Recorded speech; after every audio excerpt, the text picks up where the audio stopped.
Kamusta ka-anime? Welcome sa isa na namang episode ng The Anime PH. Sa mundo ng One Piece maliban sa haki, ang Devil Fruit Power ay ang isa sa pinakabasihan kung gaano kalakas ang isang karakter o isang grupo. Subalit alam nyo ba na ni isa sa mga kasalukuyang membro ng Red Herd Pirates ay walang taglay na Devil Fruit Power? Kaya naman dati pa, ang isa sa pinakamalaking katanungan ay kung papaanong sa mundo ng One Piece kung saan maraming halimaw sa lakas ng mga individual at grupo na nagtataglay ng Devil Fruit Power, ang isang pirate crew na wala ni isang Devil Fruit Power user ay naging pinakamalakas na pirate crew sa kasalukuyan. Ano-ano ba ang mga pambihirang abilidad at kapangyarihan na taglay ng bawat isang membro ng Red Herd Pirates? Gaano ba sila kabiyasa sa pakikipaglaban at gaano ba talaga kalakas ang kapitan nito na si Red Herd Shanks? Ang mga tanong na yan ay isa-isa nating sasagutin sa video na ito, kaya naman huwag na nating patagalin pa. Narito mga ka-anime ang 12 kilalang membro ng Red Herd Pirates at ang kanilang mga taglay na abilidad at kapangyarihan. Una muna nating pag-usapan ang first mate o vice captain ng Red Herd Pirates. Walang iba kundi si Ben Beckman. Si Ben Beckman ay isang matangkad na lalaki na may taas na 206 cm. Ang ginagamit niyang arma sa pakikipaglaban ay isang flintlock rifle na uri ng barel base sa mga pagkakataon o eksena kung saan ipinakita ang karakter ni Ben Beckman sa One Piece. Masasabi na natin na walang duda na isa nga siya sa pinakakinatatakutan at pinakamalakas na pirata sa mundo ng One Piece. Ang taglay niyang galing sa pakikipaglaban at lakas ng kanyang haki ay kayang-kayang makipagsabayan kahit sa mga admiral ng marine. Maliban sa haki, isa rin sa mga siguradong abilidad na taglay niya ay ang stealth ability na nakita nating pinamalas niya during nung Summit War. Nung pinigilan ni Shanks at ng Red Herd Pirates ang digmaan sa pagitan ng Whitebeard Pirates at buong puwersa ng marine, bigla na lang si Beckman sumulpot sa ibabaw ng isang poste ng marine battleship habang nakatutok na ang kanyang flintlock na barel kay Admiral Kizaru. Nagawa niya ito habang hindi napapansin ni Kizaru at ng ibang marine admiral kahit na ang mga ito ay may mga taglay na malalakas na observation haki. Dahil sa kanya napilitang tumigil sa pag-atake si Kizaru sa Polar Tongue, dahilan para ligtas na makatakas sila Trafalgar, dala-dala si Luffy na noon ay wala ng malay dahil sa mga sugat at pinsalang natanggap nito sa digmaan. Anyway, maliban sa matinding stealth ability, kagaya ng nabanggit ko kanina mga ka-anime, sobrang lakas rin ng armament haki na taglay ni Ben Beckman at biyasa siya sa paggamit nito. Sa One Piece Film Red, nakita natin siyang walang kahirap-hirap na sinasalo ang mga bala ng barel gamit lamang ang kanyang kamay na binalutan niya ng kanyang armament haki upang protektahan ang mga sibilyan. Kagaya sa Summit War, tinutukan rin ni Beckman si Admiral Kizaru ng barel sa One Piece Film Red upang pahintuin ito sa pag-atake. At kagaya ng nangyari sa Summit War, wala ulit nagawa si Admiral Kizaru kundi sumunod sa kagustuhan ni Beckman na tumigil. Kung nagtataka kayo mga ka-anime kung bakit hindi na lumalaban ang isang napakalakas na admiral ng marine kagaya ni Admiral Kizaru sa tuwing nakatutok na ng malapitan sa kanya ang barel ni Ben Beckman, ito ay dahil kayang balutin ni Beckman ng armament haki ang mga bala ng kanyang barel. Dahil dito, kahit na ang mga Logia type Devil Fruit user na kagaya ni Admiral Kizaru na hindi tinatablan ng ordinaryong physical attack ay makakatanggap pa rin ng matinding pinsala kung hindi man kamatayan kung tatamaan siya ng bala mula sa barel ni Ben Beckman. Si Senior Officer Yasop ay ang sniper ng Red Herd Pirates. Kilala rin siya sa bansag o tawag na chaser. Bansag na para sa akin ay astig dahil ito ay parabang nagpapahiwatig na pag maging target ka ni Yasop ay siguradong i-chase o hahabulin at tatamaan ka ng kanyang bala nang walang mintis. Unang nakilala ni Yasop si Shanks sa Syrup Village 2 taon pagkatapos ng execution ng Pirate King na si Goldie Roger. Nung panahon na yon, nakagawa na ng sariling pangalan si Yasop para sa kanyang sarili. Kaya naman nung nabalitaan ni Shanks na noon ay naghahanap ng mga magiging membro ng kanyang pirate crew, ang galing at kasanayan ni Yasop sa sniping ay hinikayat niya si Yasop na sumali sa kanyang pirate crew. Bilang senior officer ng pinakamalakas na Emperor of the Sea ng kasalukuyang panahon, walang duda na sobrang lakas rin ni Yasop. Isa siyang napakahusay na marksman na sinasabing hindi pa nagmimintis sa lahat ng kanyang mga naging target. Minsan na rin niyang ipinagmalaki nung bata pa si Luffy na kaya niyang tamaan ang antena ng isang langgam sa layo na 100 talampakan nang hindi nadadamage ang ibang parte ng katawan ng langgam. Nabanggit rin ni Luffy na kailanman hindi pa niya nakitang nagmintis si Yasop sa kanyang target. Sa isang filler episode ng One Piece, madaling natalo ni Yasop si Daddy Masterson, isang sniper ng Marines na kilala rin bilang isa sa mga pinakamahusay na sniper. Anyway, kung Haki Power naman ang pag-uusapan, si Yasop ay nagtataglay mga ka-anime ng napakalakas na advanced observation haki na nagbibigay sa kanya ng kakayahan na makita ang ilang segundo sa inaharap kagaya ni Katakuri ng Big Mom Pirates. Pero kumpara kay Katakuri ng Big Mom Pirates, sinasabing mas malayo daw sa hinaharap ang kayang makita ni Yasop dahil mas malakas ang kanyang taglay na advanced observation haki. Kaya naman kung sobrang hirap na kalaban si Katakuri dahil sa advanced observation haki na taglay nito, imagine na lang kung gaano kalakas si Yasop ngayong sinasabi na mas malakas ang kanyang observation haki kaysa kay Katakuri. Isa sa mga pagkakataon na makikita nating ginamit ni Yasop ang kanyang advanced observation haki ay nung One Piece Film Red kung saan ipinamalas ni Yasop ang kanyang husay sa paggamit ng advanced observation haki nang gamitin niya ito upang makapag-communicate sa kanyang anak na si Usopp na noon ay nasa malayong lokasyon kung nasaan siya. Dahil sa mga taglay na abilidad at galing ni Yasop sa pakikipaglaban, lalo na sa galing niya sa sniping, si Yasop ay binansagan ng world government at ng Marines na isa sa pinaka-notorious at delikadong pirata sa mundo ng One Piece.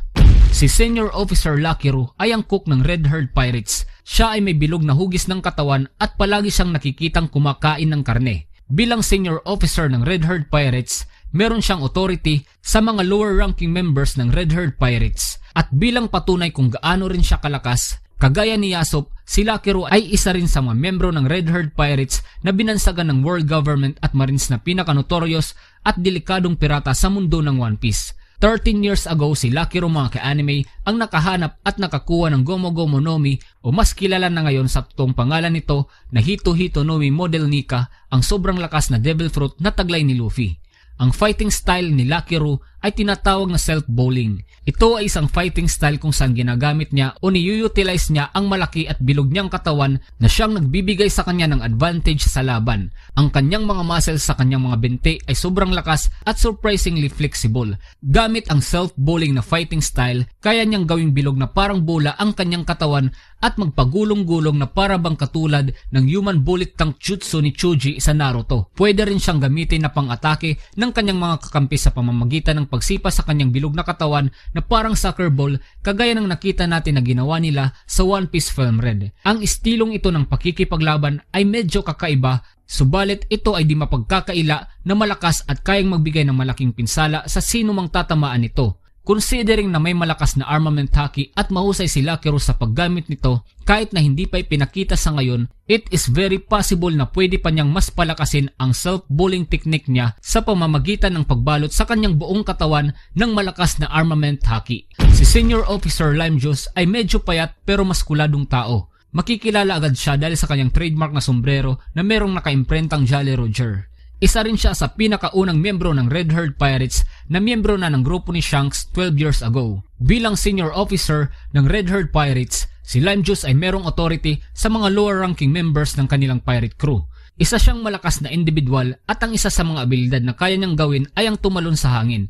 Isang abilidad na kapareho ng skywalk technique ni Sanji at gipo ng Cypherpole. Gamit ang kakayahang ito at ang kanyang sandata na isang quarter staff na kayang makapag-produce ng isang malakas na kuryente, si Lime Juice mga ka-anime ang isa sa pinakamagaling sa Red Herd Pirates pagdating sa aerial combat. Si Senior Officer Bong Punch ay isang matangkad, kalbo at matipunong lalaki na merong mahabang peklat sa kanyang ulo na umaabot hanggang sa kanyang leeg at taas na parte ng kanyang katawan. Si Monster naman ay ang kanyang partner na unggoy na madalas makita na nakapatong sa balikat ni Bong Punch. Kagaya ng marami sa mga membro ng Red Herd Pirates, mahilig rin sa party at inuman si Bong Punch at Monster at ini-enjoy nila ang kanilang buhay pirata. Kakaunti lang ang impormasyon na meron tayo sa kanila, subalit kagaya ng nakita natin sa One Piece Film Red, si Bong Punch ay may kakayahan na mag-charge at magpakawala ng mga sobrang lalakas na mga suntok at counter punches sa kanyang mga kalaban. Habang naghahanda sa isang malakas na pag-atake o nag-charge up si Bong Punch, ang kanyang partner naman na unggoy na si Monster ang bahalang magprotekta sa kanya laban sa ibang mas mahihinang kalaban.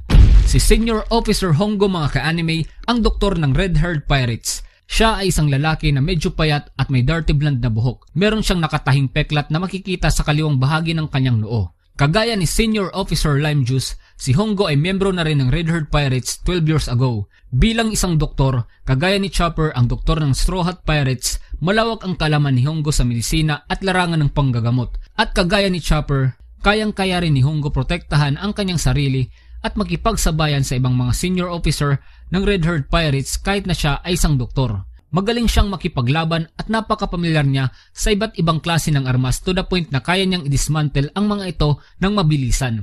Dahil dito masasabi natin na marahil ang isa sa mga expertise niya sa pakikipaglaban ay ang pagsabotahe sa mga sandata ng kanyang kalaban kung malapit ito sa kanya. Si Senior Officer Gab o mas kilala rin sa tawag na Howling Gab ay isang malaking lalaki na may dark-skinned na balat, shaggy dark brown na buhok, maliit na balbas at matulis na mga ngipin na nagbibigay sa kanya ng itsura na parang leon. Sa kabila ng kanyang itsurang ito na nakakatakot, siya daw actually mga ka-anime ay isang karakter na mabait at medyo mahiyain. Anyway, base sa kanyang itsura at aura, masasabi na natin na siya ay nagtataglay ng isang malakas na physical strength. Gamit ang kanyang roar-like technique, kaya niyang makabuo at magpakawala ng mga air blades mula sa kanyang bibig. Ang mga air blades na ito ay sobrang lakas, kaya nitong makagawa ng malaking pinsala sa sino mang tatamaan nito. Ang roar-like technique na ito ni Howling Gab ay kaya ring makaparalisa sa mga mahihinang kalaban. Although hindi rin ipinakita pa na gumamit siya ng anumang klase ng haki, considering na si Howling Gab ay isa sa mga senior officer ng Red Herd Pirates,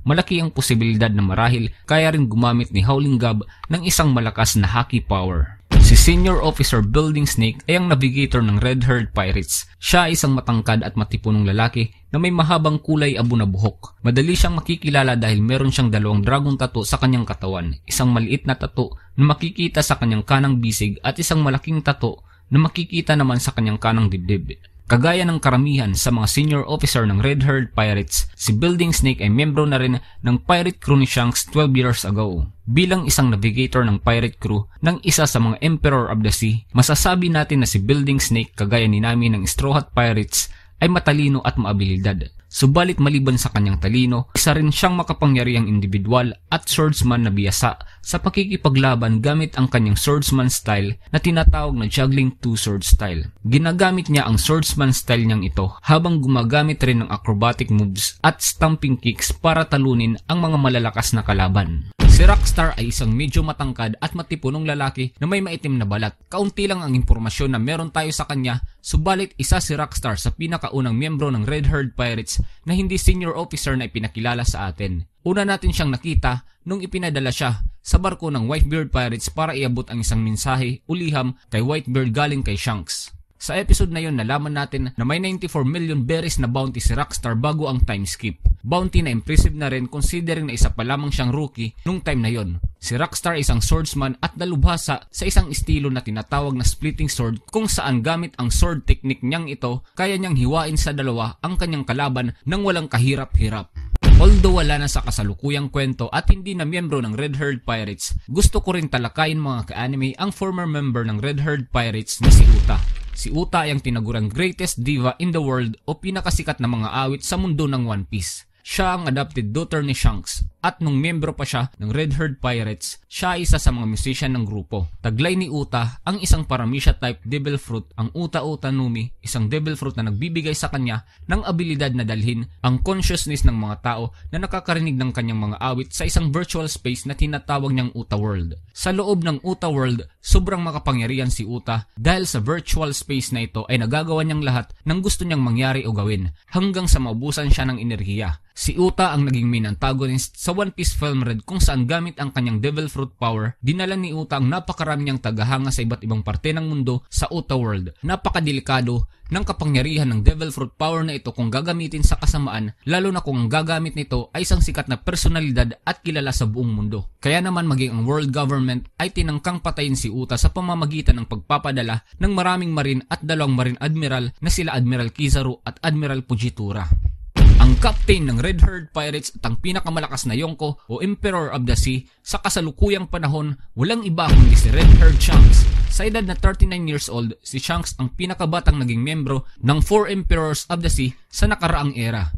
Ang nakakabilib pa rito ay ang posisyon na ito ay nakuha ni Shanks kahit wala siyang taglay na Devil Fruit power. Noon at ngayon, siya lang ang tanging Emperor of the Sea na hindi umaasa sa Devil Fruit power sa pakikipaglaban. Sa 4 na kasalukuyang Yonko ngayon, ang bounty ni Shanks na nagkakahalaga ng 4,048,900,000 berries ay ang pinakamataas na bounty sa lahat.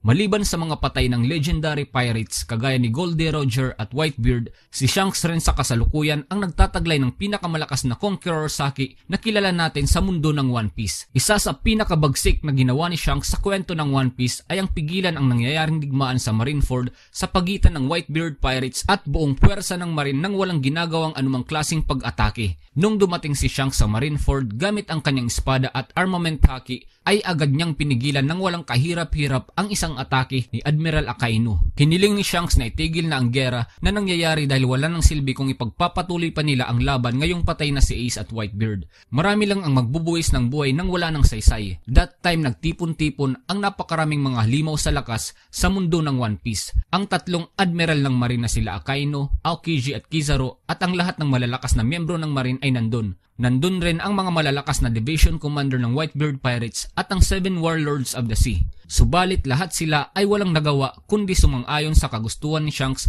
na itigil na ang labanang nangyayari. Kahit ang Fleet Admiral noon na si Sengoku na kilala sa pagiging sobrang galit sa mga pirata ay pumayag sa kagustuhan ni Shanks na itigil na ang gera at pumayag sa hiling nito na kunin ang katawan ni Ace at Whitebeard para bigyan ng maayos na libing. Isang patunay na kahit isang pirata si Shanks ay nirerespeto ito ni Sengoku, isang bagay na walang ibang pirata na nakagawa kundi si Shanks at si Whitebeard lamang. At kahit si Blackbeard na nakuha na noon ang Gora Gora no Mi at nagyayabang na siya na ang pinakamalakas sa lahat, wala nang makakapigil sa kanya at sisirain niya ang lahat ng bagay, ay dali-daling umatras nang makitang dumating si Shanks at ang mga miyembro ng Red Herd Pirates dahil hindi pa daw siya handa na labanan ito. Si Shanks lang at ang kanyang pirate crew ang tanging nakapigil sa Summit War. Nga pala bago pa siya dumating sa Marineford para pahintuin ang gera, pinigilan rin ni Shanks si Kaido, ang binansagang strongest creature in the world, na takihin si Whitebeard isang araw bago magsimula ang Summit War sa Marineford.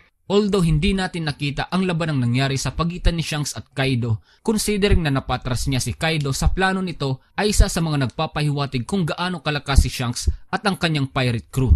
Sa One Piece film rin nakita natin kung papaanong pinatumba ni Shanks maging ang ibang mga Vice Admiral ng Marine gamit lamang ang lakas ng kanyang Conqueror Saki. Dahil kay Shanks, napilitan maging ang dalawang admiral na si Kizaru at Fujitora na itigil ang pag-atake dahil alam nila kung gaano kalaki ang pinsalang mangyayari kung kakalabanin nila ang Red Herd Pirates that time. Sa One Piece episode 1081, nasaksiyan natin ang isang halimbawa kung gaano kalakas ang Conqueror Saki ni Shanks. Habang nasa labas ng bansang Wano gamit lamang ang Conqueror Saki, napigilan ni Shanks na gumalaw at mapatigil sa pag-atake ang isang admiral ng Marine na si Admiral Green Bull. Nagawa ito ni Shanks sa isang admiral ng Marine kahit ilang kilometro ang layo niya.